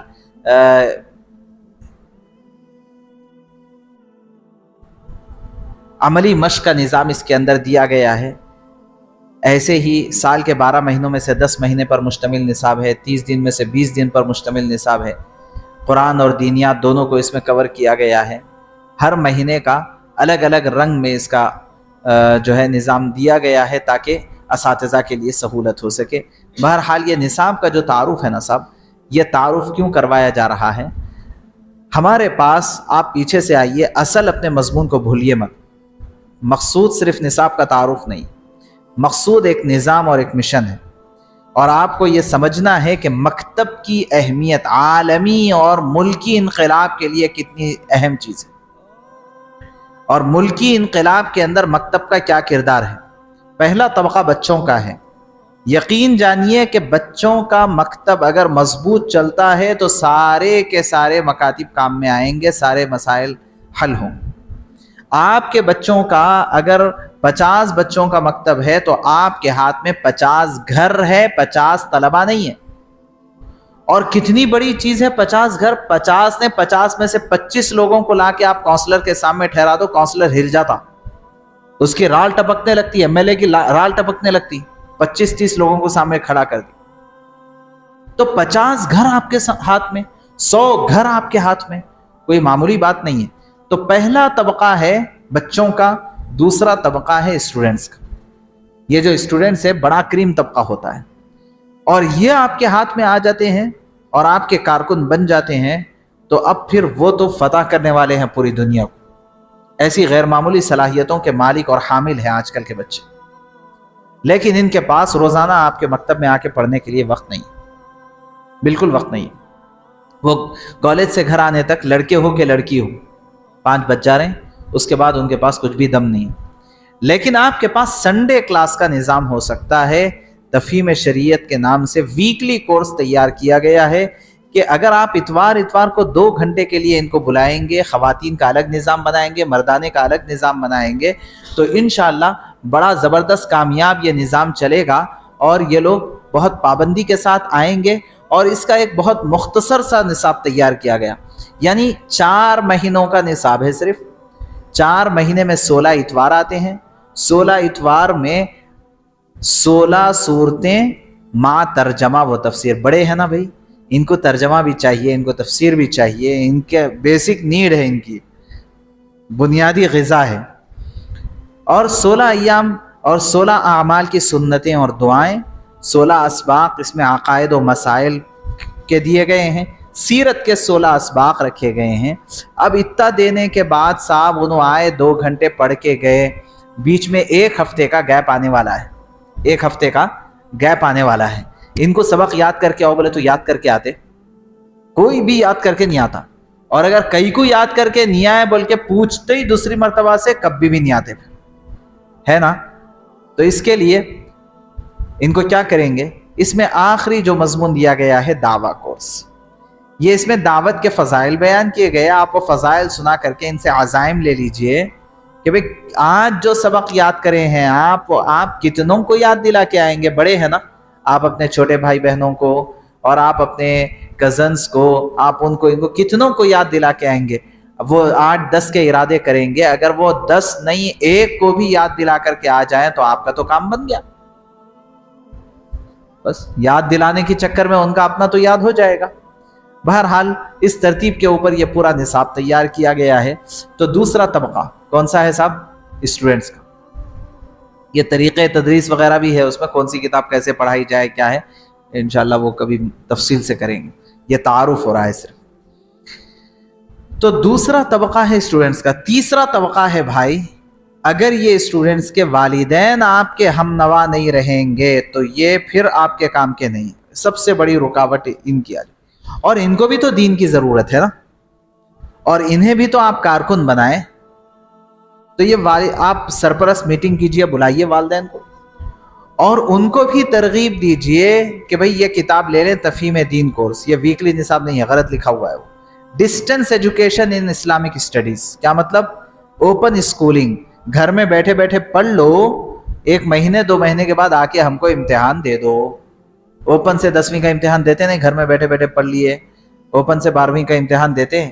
ایسے جب اوپن سے 10ویں 12ویں ڈگری سب کچھ ہو سکتا ہے، گریجویشن اوپن سے ہو سکتا ہے، تو صاحب اوپن سے دینی تعلیم کیوں حاصل نہیں ہو سکتی؟ یہ اردو میں، رومن میں اور انگلش میں یہ کتاب تیار کی گئی ہے تاکہ اوپن سے یہ لوگ بیٹھیں اور بیٹھ کر کے گھر میں بیٹھے بیٹھے یہ مطالعہ کر لیں، آ کر کے امتحان دے دیں۔ بس اس کا فائدہ یہ ہے کہ کچھ اسلام کے 5 شعبوں پر مشتمل کچھ نصاب ان کے سامنے جو ہے کچھ نظام ان کے سامنے آ جائے۔ یہی تو پورے دین کا خلاصہ ہے، ایمانیات، عبادات، معاملات، معاشرت، اخلاقیات۔ فائدہ کیا ہوگا؟ فائدہ یہ ہوگا کہ کل کو یہ آپ کے بالغان مکتب میں بھی داخلہ لے سکتے ہیں۔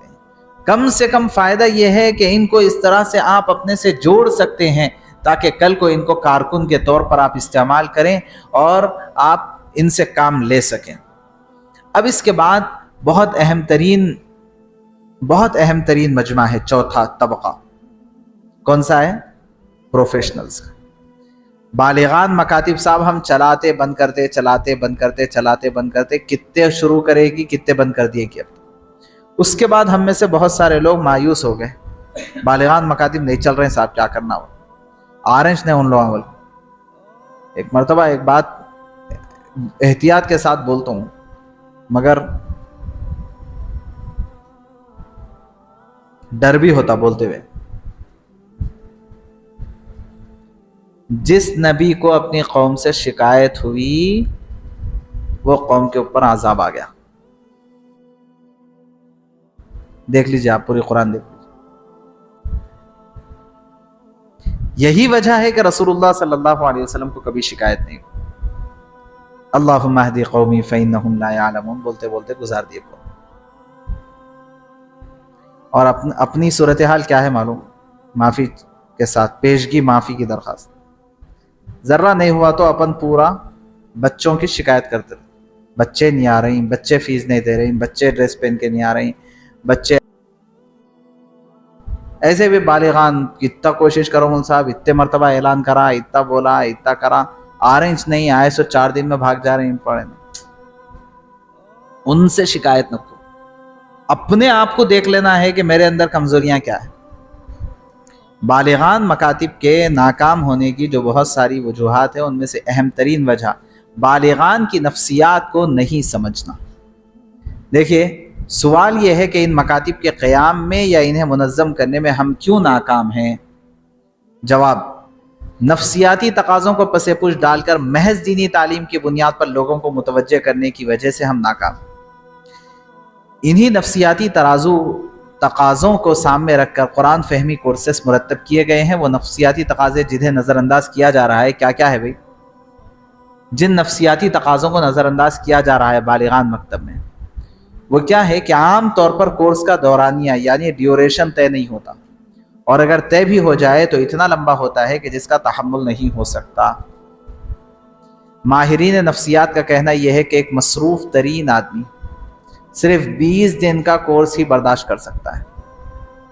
آپ 6 مہینے کا اس کو پکڑانا چاہے، یا یہ کہ تمہارا جتنا دماغ ہے اتنا جلدی تم کورس کرتے بولے تو انہیں کبھی بھی نہیں آتا، آیا تو 2-4 دن میں غائب ہو جاتا۔ 20 دن کا کورس بولو وہ آسانی کے ساتھ آ جائیں گے۔ قرآن فہمی کورسز میں ہر کورس کا دورانیہ متعین ہے اور وہ صرف 20 یوم ہے، کیونکہ بالغ مرد و خواتین اپنی مختلف مصروفیات کی وجہ سے اس سے زیادہ وقت کے لیے عام طور پر تیار نہیں ہوتے۔ ہر بالغ مرد و خواتین کے دوسری وجہ ہمارے پاس بالغان مکاتب کیوں ناکام ہو رہے ہیں، اس کی ایک دوسری وجہ یہ ہے کہ ہم ان کو قرآن پڑھانا تو چاہ رہے ہیں، ان کو دعائیں احادیث یاد دلانا چاہ رہے ہیں، مگر اصل میں ان کے نیچر میں، ان کی فطرت میں جو سوال ہے اس کا جواب دینے تیار نہیں ہو رہے۔ جس طرح ہر ایمان والا، ہر انسان فطرت اسلام پر پیدا ہوتا ہے، ایسے ہی ہر مسلمان اس سوال کے ساتھ پیدا ہوتا ہے کہ جب میرا رب اللہ ہے تو اللہ مجھ سے کیا کہہ رہا ہے؟ یہ فطری سوال ہے، فطری سوال۔ یہی وجہ ہے کہ قرآن پاک پڑھنے سے زیادہ لوگوں میں سمجھنے کی فکر ہوتی ہے کہ نہیں ہے؟ اپن کیا کرے، وہ سمجھنے کی فکر ہو رہی ہے ان کو تو اپن ان کو تانے دینا شروع کر دیے، یہ دیکھو بڑے میاں کو ناظرہ پڑھنے نہیں آتا، سمجھنے جا رہے ہیں۔ ٹھیک ہے بھائی، ان کو سمجھنے کی فکر ہے نا، وہی بہانے سے آپ پکڑ لیجئے سمجھاتا ہوں میں بول کے، پڑھا بھی دو سمجھا بھی دو، یہ بھی تو ہو سکتا ہے۔ ان کی وہ فکر کو ہم نیگیٹو لینے کے بجائے پازیٹیو بھی تو لے سکتے ہیں، پڑھا بھی دو سمجھا بھی دو۔ اسی لیے ہم نے اس کا نام رکھا ہے کیا اس کورس کا؟ قرآن فہمی کورس۔ کس کا؟ بالغان کے لیے جو تیار کیا، قرآن فہمی، انڈرسٹینڈ قرآن کورس۔ ٹھیک ہے، تو یہ فطری سوال کا جواب ہے سر۔ اب ہوتا یہ ہے کہ عقائد مسائل سیرت وغیرہ ہم قرآن تو پڑھا دیں گے، سمجھانے کی کوشش کریں گے، مگر ان کے عقائد مسائل کے لیے کیا ہے؟ تو ہر سبق کے ساتھ 2 سیرت کے پیراگراف، 2-4 عقائد کے پیراگراف وغیرہ اس کے اندر رکھے گئے ہیں۔ جو لوگ قرآن پاک کو سمجھنے کی فکر کرتے ہیں، انہیں سب سے زیادہ فکر نماز سمجھ کر پڑھنے کی ہوتی ہے۔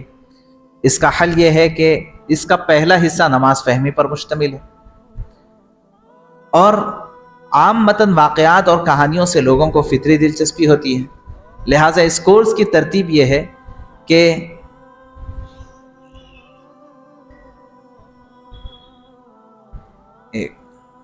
اس کورس کی ترتیب کیا ہے میں آپ کو بتا دوں۔ ابھی 5 منٹ میں ہماری بات ختم ہونے والی ہے، ٹھیک ہے؟ یہ قرآن فہمی کورسز جو ہے نا، اس کا پہلا حصہ نماز فہمی، ٹھیک؟ دوسرے حصے سے قرآن فہمی شروع ہو رہا ہے۔ اب قرآن سمجھانا ہے تو قرآن پاک میں اللہ تبارک و تعالیٰ نے سب سے زیادہ بنیاد بنایا ہے واقعات کو، کیونکہ واقعات سے فطرتاً دلچسپی ہوتی ہے۔ تو وہی واقعات کو ہم نے یہاں پر لیا کہ انبیاء کے واقعات پر مشتمل پہلا 20 دن، دوسرا 20 دن بھی انبیاء کے واقعات پر مشتمل، ٹھیک ہے، مختلف انبیاء۔ تیسرے 20 دن کا کورس حضرت ابراہیم علیہ السلام کے مختلف واقعات۔ چوتھے 20 دن حضرت موسیٰ علیہ السلام کے مختلف واقعات۔ پانچواں 20 دن حضرت یوسف علیہ السلام کا واقعہ۔ چھٹواں 20 دن انبیاء کے علاوہ دیگر قرآنی واقعات، چیونٹی کا واقعہ، اصحاب کہف، ذوالقرنین وغیرہ، ٹھیک ہے۔ ساتواں 20 دن اخلاقیات پر مشتمل قرآنی مضامین۔ آٹھواں 20 دن خلاصۃ القرآن، ایمانیات، عبادات، معاملات، معاشرت، اخلاقیات پر مشتمل 4 اسباق کا ایک کورس۔ یہ کیا ہو گئے؟ یہ 9 کورسز ہو گئے۔ اب 1 سال کا 9 مہینوں کا کورس بول کے آپ بلائیں گے تو وہ آئیں گے نہیں۔ آپ کو کیا کہنا ہے؟ 20 دن کا کورس بولیں گے وہ آئیں گے۔ ہر 20 دن میں اگلے 20 دن کے لیے ان کو تیار کرنا ہے، ٹھیک؟ لیکن ترتیب کیا ہے کہ مثال کے طور پر انبیاء کے واقعات میں آج حضرت نوح علیہ السلام کا واقعہ، تو سب سے پہلے اس میں یہ ہے کہ حضرت نوح علیہ السلام کا تذکرہ قرآن پاک میں 15 دفعہ آیا ہے۔ لہٰذا آج کا ایک سبق آپ پڑھیں گے تو قرآن پاک کے 15 اسباق پڑھنے کے برابر ہے۔ تو دلچسپی سے پڑھیں گے کہ نہیں؟ اچھا، اس کے اندر ایک اور کام کر لینا، وہ یہ ہے کہ قرآن منگانا ان سے، اور جو بک مارک کے چٹ آتے نا کلر کے، وہ چٹ منگا لینا۔ منگا کے کہاں کہاں ہے وہ ہم کتاب کے اندر دے دیے کہ حضرت نوح علیہ السلام کا تذکرہ قرآن پاک میں کہاں کہاں آیا ہے، وہ پورے 15 جگہوں پہ آپ وہ بک مارک کا چٹ لگا دینا، اور لگا کر کے قرآن بند کر کے دکھانا۔ دیکھ رہے ہیں آج کا ایک سبق پڑھے تو اتنے پورے گلابی دکھتے اوپر سے نیچے تک۔ ایسے اگر 2-4 دن کا سبق ہو گیا تو اس کو اوپر سے دیکھ کے ایسا دکھتا ہے کہ بھئی قرآن پاک کے اتنے اسباق میں سمجھ لیا اب تک، کوئی جھوٹ تھوڑا ہی ہے، آپ سمجھائیں گے، ٹھیک؟ پھر اس میں کیا دیا گیا؟ اب جو کذبت قوم نوح المرسلین والا رکوع ہے، وہ رکوع ہی سے ناظرہ درست کرانے کی کوشش کریں گے۔ کوئی منزل من اللہ بات ہے کیا یہ کہ سورہ بقرہ سے ناظرہ درست ہوتا؟ منزل من اللہ تو نہیں ہے، اس سے ناظرہ درست کرائیں گے، اسی کے مشکل الفاظ یاد دلا کر کے اس کا ترجمہ کروانے کی کوشش کریں گے۔ دو، اکابرین کی تفاسیر سے تفسیر پڑھ کے سنائیں گے، اس میں ہم نے دے دیا حضرت مفتی تقی عثمانی صاحب کی تفسیر۔ پھر کچھ مسائل، کچھ عقائد، کچھ سیرت، کچھ قرآنی گرامر۔ اب جب مسائل ہے تو یہ 180 دن، 9 حصے ہو رہے نا، 9 حصوں کے کتنے دن ہو گئے؟ 180 دن۔ مدرسے میں جو نصاب تقسیم ہوتا ہے وہ 160 دن پہ تقسیم ہوتا ہے، جس میں بہشتی سمر ہم جو ہے پورے 2 حصے پڑھا دیتے، ہوتا کہ نہیں ہوتا؟ اب ہم نے کیا کیا کہ یہ 180 دن پر جب مسائل کو ہم نے پھیلایا تو طہارت سے لے کر کے حج تک کے مسائل مکمل۔ عقائد کو جب ہم نے 180 دن پر پھیلایا تو کلمے سے لے کر کے نزول عیسیٰ ظہور مہدی تک کے مسائل مکمل۔ سیرت کو لے کر کے جب 180 دن پر پھیلایا تو ولادت سے لے کر کے وفات تک کی سیرت مکمل۔ اور اس کے بعد قرآنک گرامر کیا ہوتی؟ قرآنک گرامر یہ کہ ہمارے 14 صیغے ہوتے نا صرف میں، لیکن قرآن پاک میں تثنیہ کے صیغے بہت کم استعمال ہوئے تو تثنیہ کو حذف کر دیا، تو کتنے صیغے بچ گئے؟ 10۔ قرآن پاک میں مؤنث کے صیغے بھی بہت کم استعمال ہوئے تو اس کو بھی حذف کر دیا، تو کتنے صیغے بچ گئے؟ 6۔ 6 صیغوں پر مشتمل ہوتی ہے قرآنک عربی گرامر کی گردان۔ ان لوگوں کو پڑھانا ہے تو ان کو اتنا ہی پڑھائیں گے، اپن اتنا پڑھائے تو ان کو بھی پھر 9 سال چاہیے، ٹھیک ہے؟ تو اس لیے اس حساب سے یہ پوری کتاب تیار کی گئی ہے۔ لیکن بھائی وہ چیز آپ ذہن سے نہیں ہٹنا چاہیے کہ مقصد کیا ہے۔ مقصد یہ ہے کہ یہ چوتھا طبقہ جو پروفیشنلز کا ہے، وہ پروفیشنلز کا طبقہ قرآن کے عنوان پر، قرآن سمجھنے کے عنوان پر ہی آپ سے جڑ سکتا ہے۔ اب آخری بات، اب پورے یہ جو ہے تمام کے تمام طبقات کے بعد بھی ہمارے محلے میں بہت سارے لوگ ایسے رہیں گے، اسٹوڈنٹس رہیں گے بہت سارے ایسے جو ہمارے پاس نہیں آئیں گے۔ آپ دیکھیے کہ گرمائی تعطیلات کے علاوہ جو دسہرہ، دیوالی، گنیش وغیرہ کی تعطیلات ہے، تو جب ہم نے اس کا حساب کیا تو تقریباً 45 دن کی تعطیل ہے ہر اسکول کالج۔ اب یہ پورے 45 دن استعمال کریں گے تو ان کے نانیوں دادیوں کا حق مارا جائے گا، اس لیے اس میں سے 20 دن کی تعطیلات پر مشتمل رہنمائے تعطیلات کورس بنایا گیا۔ اس میں کیا ہے صاحب؟ یہ خاص آپ کی دلچسپی کا ہے، یہ رہنمائے تعطیلات کورس۔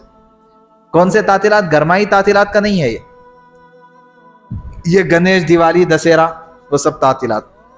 آپ کو معلوم ہے کہ اس وقت امت کے ارتداد کی جو وجوہات ہیں ان میں سے ایک بہت اہم وجہ یہ غیر مسلموں کی عیدیں بھی بن گئی کہ اسکولز میں بچوں کو پروجیکٹ دیا جا رہا ہے کہ گنیش کا پروجیکٹ کر کے لاؤ، مسلمان بچوں کو دیا جا رہا ہے، اور ایسے ہی بہت سارے حالات ہیں۔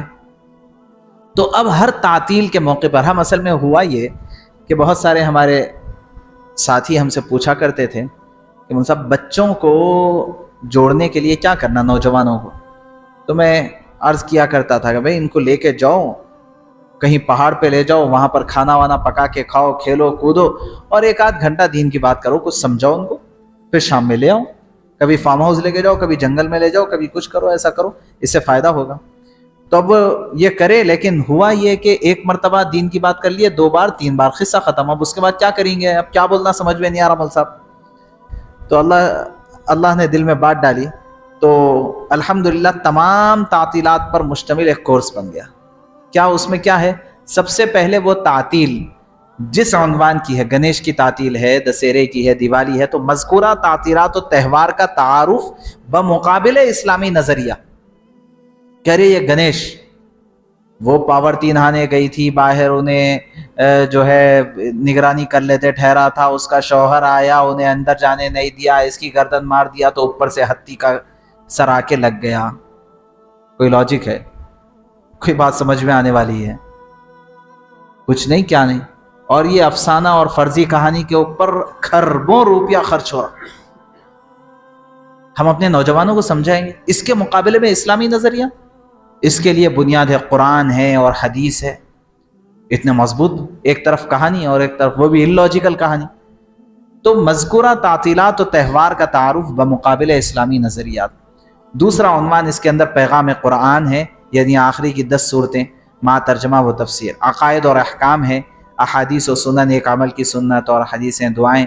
سیرت و تاریخ، یعنی سیرت یا تاریخ کا ایک اہم اثر انداز واقعہ زندگی پر۔ اور آپ کو معلوم ہے کہ ہمارے اکابرین اس وقت بہت کہہ رہے ہیں کہ فتن واری روایات کو بنیاد بنا کر کے نوجوانوں کی تربیت کی جائے اور اس کے ذریعے سے فتنوں سے بچانے کی تدابیر اختیار کی جائے۔ ٹھیک، تو یہ ہمارے اکابرین بہت کہہ رہے ہیں۔ مولانا سجاد صاحب تو اس کے اوپر جو ہے کئی بیانات کر دیے ہیں کہ نوجوانوں کو فتنوں سے بچانے کے لیے فتن والی روایات کو، تو اس کے اندر یہ آخری مضمون یہ لیا گیا کتاب الفتن کا۔ تو یہ عزیزوں، بھائیوں، بزرگوں، دراصل یہ اسکول کا نصاب ہے، پورے نرسری سے لے کر 12 تک کا اسکول کا بھی تیار ہے۔ بہرحال یہ نصاب بنانا، یہ دراصل کوئی اس کے پیچھے کوئی بھی کام آدمی کرتا ہے تو اس کے پیچھے ایک انٹینشن ہوتا ہے، ایک اس کے پیچھے ایک نیت ہوتی ہے، مقصد اور منصوبہ ہوتا ہے۔ تو ایسا نہیں ہے کہ مکتب چلنا ہے اور مکتب کے لیے ایک نصاب بن گیا اور یہ بن گیا یا وہ بن گیا۔ منصوبہ یہ ہے کیا امت کے موجودہ حالات میں کام کرنے کے لیے ہمیں اپنے محلے کو مدینہ ماڈل پر لانا بہت ضروری ہے۔ ٹھیک ہے، مدینہ ماڈل پر لانے کے لیے ہر طبقے کو جوڑنا ہے، ہر طبقے کو جوڑنے کے لیے استاد اور شاگرد کا رشتہ قائم ہونا، کیونکہ مشن لے کر کے چلنا ہے۔ استاد اور شاگرد کا رشتہ قائم اسی وقت ہوگا بھائیوں جبکہ ہمارے پاس مختلف طبقات کا نصاب ہو۔ یہ طبقاتی پورا نصاب آپ کے سامنے رکھا گیا ہے۔ اب آپ کے ہاتھ میں بہت آسان ہے کہ کیسے آپ جو ہے اپنے پورے محلے کو مدینہ ماڈل پر لائیں گے اور پورا آپ نظام بنائیں گے، یہ آپ کے ہاتھ میں ہے۔ اگر اس ترتیب کے اوپر ہم کام کریں گے تو انشاءاللہ غیر معمولی نفع ہم کو ہوگا، اور پورے محلے اور پورے نظام کا ایک بہت ہی بڑا نفع ہمارے سامنے نکل کر کے آئے۔ اب جب آپ یہ پوری تفصیل سن چکے ہیں تو اب آپ بتائیے کہ کیا اس ترتیب پہ کام ہوگا تو محلے واری سطح پر میدانی کام کا آغاز ہوگا یا نہیں ہوگا؟ اور یہ جتنے آپ کے شاگرد رہیں گے، یہ شاگرد اگر خدا نخواستہ NRC آ جائے تو یہ لوہے کی دیوار بن کے کھڑے ہوں گے کہ نہیں؟ اگر ووٹر ID کارڈ کا مسئلہ آ جائے، آدھار کارڈ کا مسئلہ آ جائے، ہمارے ملک کے اندر، ہمارے محلے کے اندر کوئی موب لنچنگ ہو جائے، ہم کچھ ہو جائے، آپ کے پاس آپ کی ایک ٹیم رہے گی جو ٹیم پورے محلے کا پروٹیکشن بھی کرے گی اور آپ کے بتائے ہوئے طریقے کے مطابق کام بھی۔ اور اگر یہ ٹیم نہیں رہے گی نا، ٹیم نہیں رہے گی تو ہوگا کیا؟ پاگل نوجوان رہیں گے جو آپ کی سنے بغیر اپنا کر کے آئیں گے جا کے، اور پھر آ کے آپ کو جو ہے سینہ تان کے ایسا کر کے آیا مول صاحب نہیں بول، جا کے کسی کو گرا کے آ جائیں گے، کسی کو لڑکا کے آ جائیں گے، کچھ بھی کر دیں گے۔ اگر شاگرد رہیں گے تو آپ کے حساب سے چلیں، اور صلاحیتوں کا آپ چندہ کر سکیں گے، ہر صلاحیت والے کو اس کا پلیٹ فارم دے سکیں گے، محلے کی ہمہ جہتی ترقی کا منصوبہ نافذ کر سکیں گے، تعمیر امت کے لیے ہر فرد امت کو آپ تیار کر سکیں گے۔ اور اگر یہ سب ہوگا تو ایک مشن لے کر کے چل سکیں گے۔ اور آپ تھوڑی دیر کے لیے بس اتنا تصور کیجئے کہ اگر کرنول کے 5-10 مساجد کے اندر اس ترتیب کے اوپر کام شروع ہو تو کتنا غیر معمولی نفع چند دنوں میں آپ لوگ خود دیکھ سکیں گے۔ اللہ ہم سب کو توفیق عمل نصیب فرمائے اور ان منصوبوں کو عملی جامہ پہنانے کے لیے اللہ تبارک و تعالی ہمیں قبول فرمائے۔ جزاکم اللہ خیرا۔ معذرت خواہ ہوں 10 منٹ آپ کے زیادہ لے لیا میں۔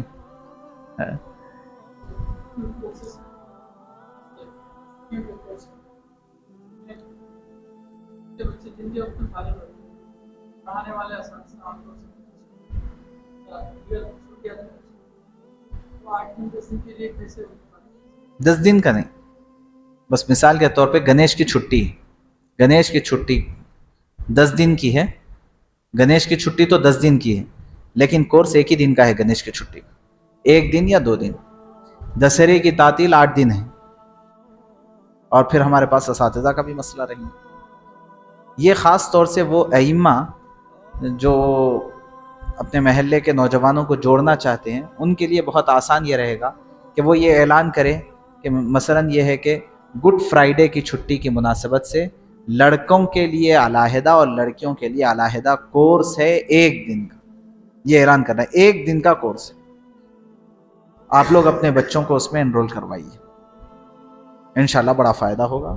ہو سکتا ہے تو اس کی تفصیلات بھی بتا دیجئے کہ یہ 1 دن میں ہم مثال کے طور پر 1 دن میں ہم سورۃ الماعون یاد دلائیں گے، 1 دن میں گڈ فرائیڈے کی حقیقت اور اسلامی نظریہ اس کے مقابلے میں بتائیں گے، سورۃ الماعون مع ترجمہ اور تفسیر یاد دلا دیں گے، اور 3 حدیثیں اور 3 دعائیں یاد دلائیں گے، اور جو ہے ہم یہ کتاب الفتن سے متعلق یہ روایت یاد دلائیں، یہ تفصیلات بتا دیجئے، اس کے حساب سے پمفلیٹ بنائیے، انشاءاللہ بڑی تعداد میں نوجوان آئیں گے، لڑکیاں جمع ہوں گے۔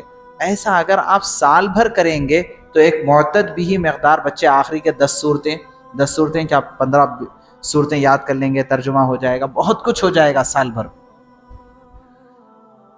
اور کوئی سوال؟ ایسا کرتے ہیں کہ ابھی آپ لوگ جتنے یہاں پر موجود ہیں، آپ لوگوں کا ایک واٹس ایپ گروپ بن جائے، ٹھیک ہے؟ اس گروپ میں اس کے پورے PDF بھیج دوں گا آپ کو، ٹھیک ہے؟ آپ کو حیدرآباد سے منگانے کی پریشانی بھی نہیں، میں PDF بھیجوں گا، آپ PDF یہاں سے پرنٹ نکال لیجئے، اس کو اسپیرل بینڈنگ کرا لے کے کام شروع کر دیجئے، وہ جب کتاب چھپے گی تو کتاب انشاءاللہ آپ کو بھیجی بھی جائے گی، ٹھیک؟ اور جو کتابیں چھپی ہوئی ہے وہ آپ کے پاس ہے، نہیں ہے تو منگا لے سکتے، ٹھیک ہے؟ انشاءاللہ بڑا نفع۔ اور بھی کوئی سوال؟ اس موقع پر ہمارے لیے بڑی خوش قسمتی کی بات یہ ہے کہ طاہر بھائی ہمارے درمیان موجود ہیں، اور میں اس بات پر فخر محسوس کرتا ہوں کہ یہ جو سارے منصوبے بنتے ہیں یہ ہمارے اکابرین کی فکروں کا نتیجہ ہوتے ہیں۔ حضرت مولانا سجاد صاحب دامت برکاتہم کی جو فکریں ہیں، عالمی فکریں، ان فکروں کا اس کے اندر بہت رنگ ہے۔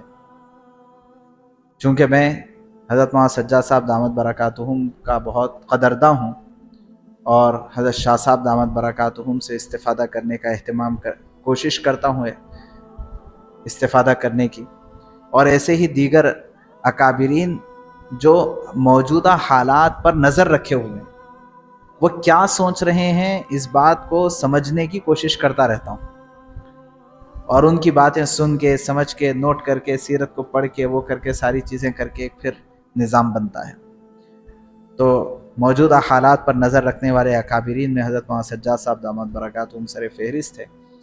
تو اس موقع پر ہمارے لیے خوشی کی بھی بات ہے کہ طاہر بھائی درمیان میں موجود ہیں ہمارے۔ اللہ ہمیں ان اکابرین سے استفادہ کرتے رہنے کی توفیق عطا فرمائے۔